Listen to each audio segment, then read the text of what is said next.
Today, I will be speaking from my heart.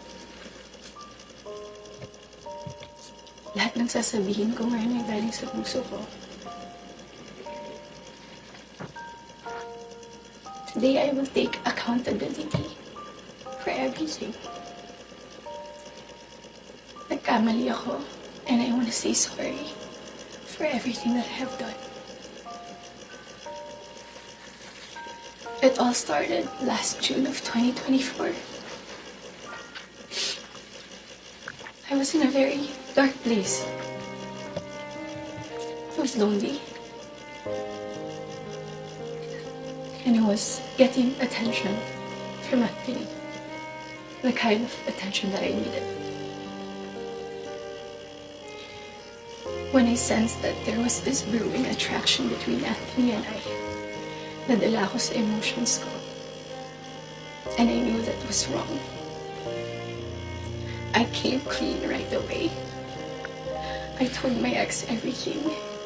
And I admitted things to him. And then we broke up. It wasn't easy. It was very hard for me, too. I announced the breakup. The reason why I became so emotional during the interview because I was holding back a truth. Yun yung totoo.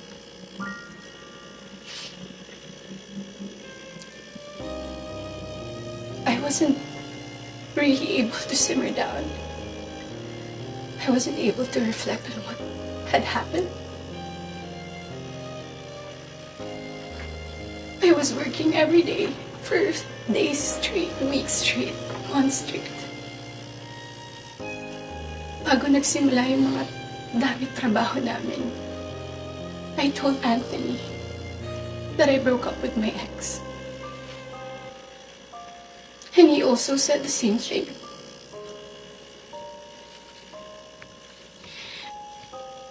Mind you, I was in a very lonely place. I was so lonely. And I was so vulnerable at that time. Like everybody, nakaka-break lang. You would be so vulnerable. I was working every day. At sa lahat ng trabaho na yun, kasama ko si Anthony. Aaminin ko, sa araw-araw na pagtatrabaho namin, nahulog din yung loob ko. He would be very sweet to me. He would be such a gentleman to me.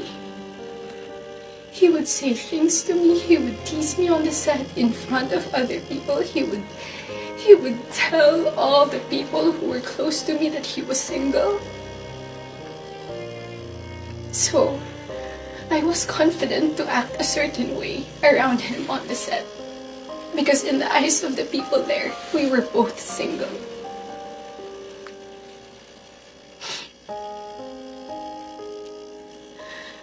Araw-araw kami nagtatrabaho and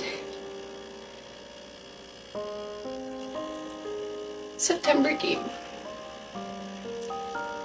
We went to Italy for our shoot sa teleserye namin na Incognito. And doon nag-start na naging deep yung pagkakilala namin sa isa't isa. I really fell. Nung pauwi na kami ng Italy, it was my birthday. And we were stuck at the airport. The whole day. He would say things to me that are sweet. He would say promises. We would tell promises to each other. And then nung pauwi na ng Italy, I felt so happy that I had to post something on my IG story just to appreciate him during that day. And then pagka-uwi ko, I think that the next 2 days, I saw a post or reposts ni Jam on TikTok. Nakita ko lahat yun. And at that time, yung time frame na yun, Nasa screenshots din na nangamusta ako. I said, kamusta si Jam? Nangamusta ako kay Jam. It wasn't because dahil alam ko na sila pa. Dahil alam ko na she was going through something and Anthony had to take care of her. But at that time, nagtatabaho pa rin kami and he would still be the same way to me. I would ask him. God knows I asked him, nagkabalikan ba kayo? He said no. Do you still love her? He said no. He would say things na ako yung gusto niya and all. I really asked him so many times. And then the first wave of bashing on TikTok. Masakit yun para sa akin. I asked him, when are you gonna release a statement na wala na kayo? When? Because in the eyes of the public, you are taken. But I know that you're not. And you would be very sweet to me. When are you gonna release a statement? He would tell me he was waiting for the right moment. I didn't want to be pushy. I didn't want to aggravate things. So I waited and kept quiet because it wasn't my story to tell anyway. I kept quiet. October passed. We were working still every day. And then Halloween. It was the very first night we went out na medyo sweet kami sa isa't isa. The next day, Champ posted on her Instagram story. There were no names mentioned. There were no names, but people were insinuating that it was Anthony and I. So the waves of bashing came again. I asked him again, when are you gonna release a statement? God knows how many times I begged for a statement. I begged him to fix this because I was so tired of getting bashed. He said, wait, he's waiting for the right moment. I waited. I still kept quiet. I really wanted to speak up.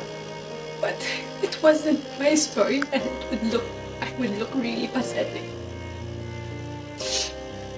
Days went by. The press con of Incognito happened. He released a statement. To me, it was too late because at that time, I was slowly distancing myself from him romantically. The infatuation and the attraction died. But thank you for the statement.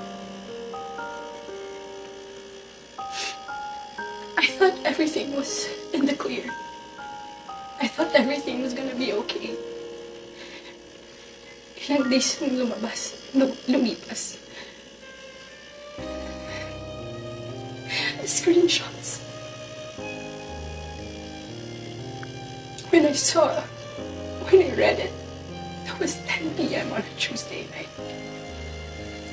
When I read it, I was gutted. I was shocked. I'm truly embarrassed. Dahil nakita ng tao lahat yun without my consent. Against my will. I read the screenshots over and over and over again. Ang pinaka-na-shock ako dun, I read it. It was the perfect narrative. That there was this other woman. That there was this apologetic boyfriend. And the avoidant boyfriend towards the other woman. And the scorned woman. That's the narrative. That's her side of the story. And there's nothing wrong with that. But this is my side. This is my side.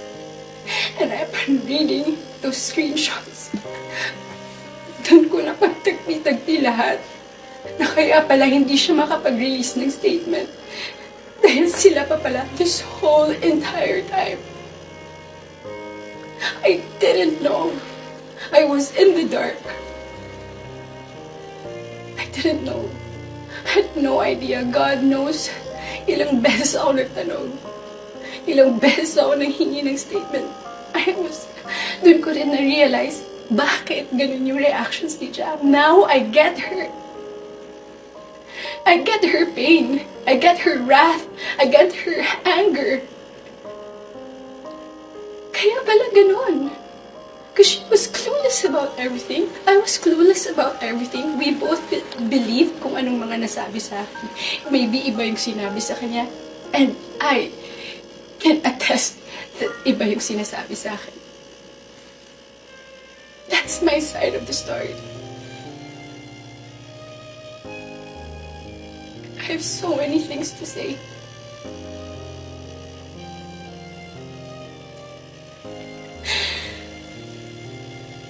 Hindi ka ako makapaniwala.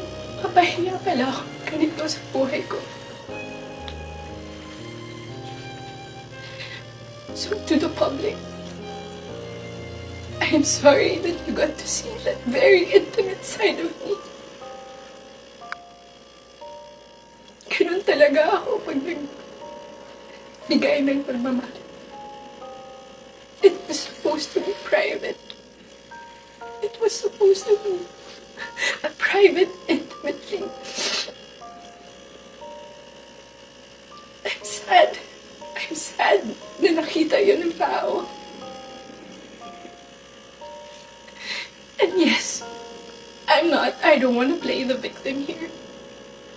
Nagkamali din talaga ako. And I want to say sorry to those people I have hurt. I reached out to Jam last November. I did not get a reply.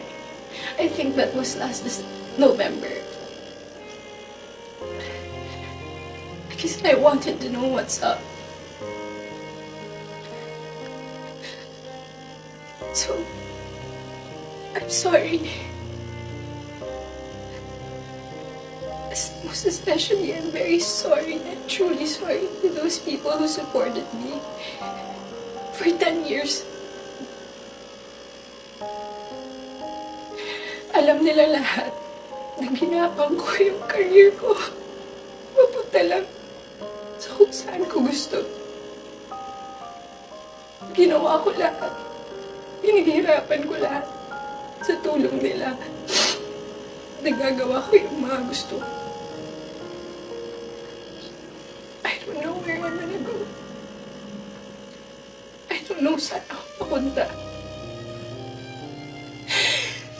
Yung dignidad ko, hindi ko na mahanap. Whenever I go out, whenever I walk, I feel like I'm a naked woman walking. Hindi ko alam na nang gagawin ko. I'm so embarrassed. And I'm sorry that you get to see that.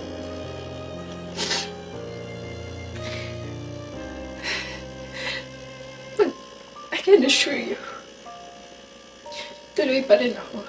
Tuloy pa rin ang laban. Magtatrabaho pa rin ako kahit mahirap. Hindi pa rin namamatay yung apoy sa puso ko. I'm still looking for that little girl inside of me. It's hard to look for her now, but someday I get to find her and I will be able to hold my shadows. What you saw